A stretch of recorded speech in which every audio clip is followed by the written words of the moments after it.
There are stories that the map never tells. Canada is a country of almost impossible proportions. 9.9 million square kilometers of territory, with forests that have never been walked, rivers that have never been named, and mountains that have never been climbed. And amid all that vastness, there is something even more intriguing than the places that exist.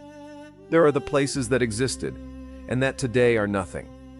No ruins, no signal, no trace. We are not talking about the classic ghost towns, the ones with rotting wooden facades still standing that you can photograph. We are talking about something different, more radical, more silent. We are talking about cities that truly vanished. Sidey. One Marble City, British Columbia. Few names sound as promising as Marble City, and few places illustrate so clearly what happens when a promise cannot hold. In the late 19th century, the discovery of large, high-quality marble deposits in a remote area of the British Columbia interior sparked a wave of enthusiasm that, for a few years, seemed entirely justified. Investors arrived, workers arrived. A basic infrastructure went up: sheds, bunkhouses, a supply store, temporary rail lines. At its peak, around 300 people lived and worked there. The problem was transportation. Extracting marble is one thing. Getting it to market through mountainous terrain, without proper roads and with limited technology, is something else entirely. Costs outpaced revenue. Investors pulled out. Workers left. What remained? Almost nothing. The wooden structures were dismantled or rotted completely away. The temporary rail lines were removed. The forest reclaimed the space with an efficiency that nature alone has mastered. Today, regional history researchers spend years trying to pinpoint exactly where Marble City stood, and the coordinates remain a matter of debate. It is entirely possible that you could be walking over its foundations right now without knowing it. Site 2 Elbow Lake, Saskatchewan. Saskatchewan is one of the least visited provinces in Canada, which perhaps explains why the story of Elbow Lake remains so unknown.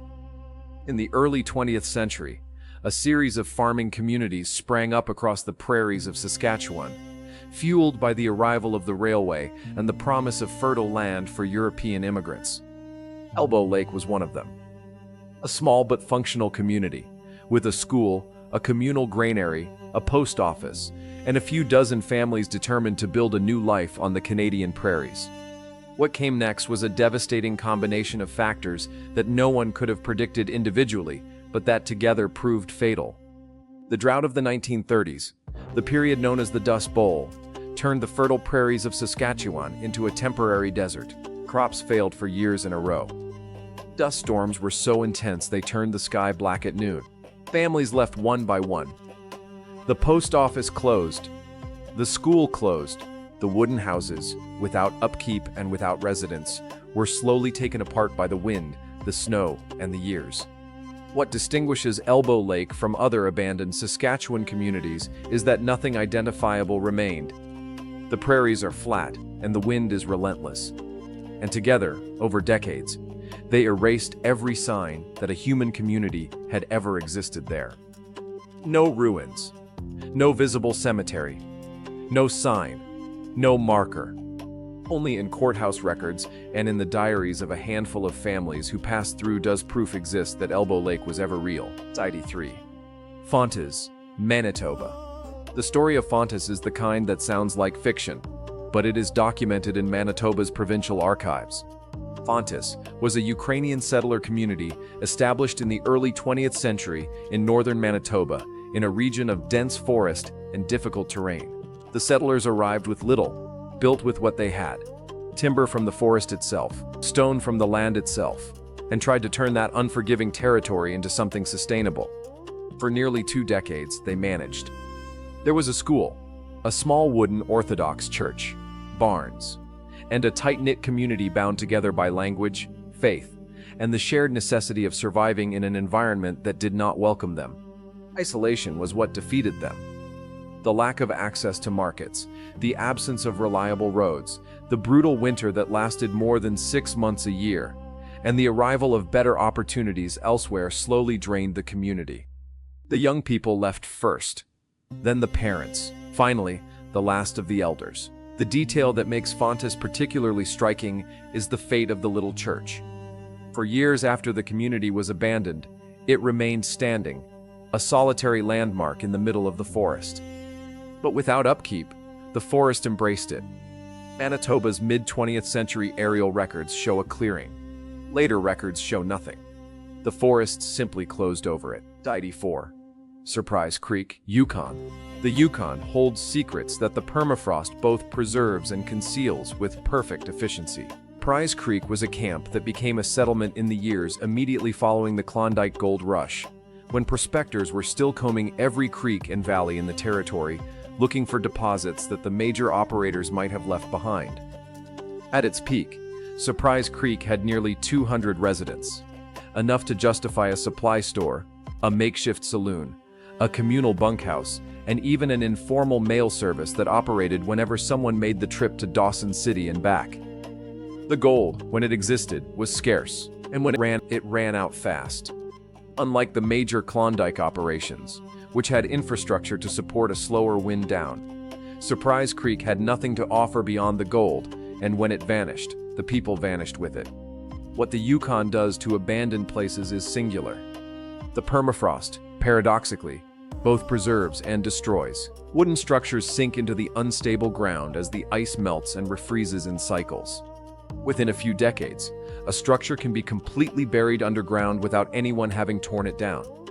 Historical research expeditions that attempted to locate the site of Surprise Creek in the 21st century found only dense vegetation and unstable terrain, nothing visible, nothing identifiable. The Yukon kept Surprise Creek for itself. Site 5, Port Essington, British Columbia. Port Essington is perhaps the most melancholy case on this list, because it was not forgotten that erased it, but time and indifference. Located at the mouth of the Skeena River on the north coast of British Columbia, Port Essington was for decades an active port and a vibrant community. In the late 19th and early 20th centuries, it was a meeting point for traders, fishermen, workers in the salmon canning industry, and the Tsimshian peoples who had inhabited the region for centuries. The arrival of the railway in Prince Rupert in 1914 redirected commercial traffic and marked the beginning of the end for Port Essington. Without the flow of trade, families left gradually. The salmon cannery closed. The hotels closed. And a fire in 1961 destroyed much of what remained. What makes Port Essington different from the other cities on this list is that it did not disappear all at once. It was a slow erasure, almost polite, like a candle that keeps dimming until you realize there is no longer a flame, and you cannot pinpoint exactly when it went out. Today, accessible only by boat, what exists on the site are a few fragments of structure covered in vegetation, invisible, unless you know precisely where to look. 5 cities. 5 different stories. One single outcome. What these communities left behind is not in the territory they once occupied.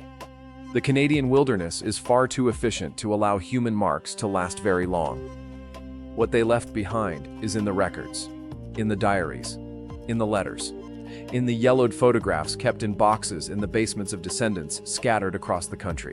It is in the stories that grandparents told before bedtime, in the place names that appear in courthouse documents and correspond to no point on any current map, in the journals of travelers who passed through these communities while they were still alive, and who described smells, sounds, and faces that the world can no longer see. Canada erased these cities from the map.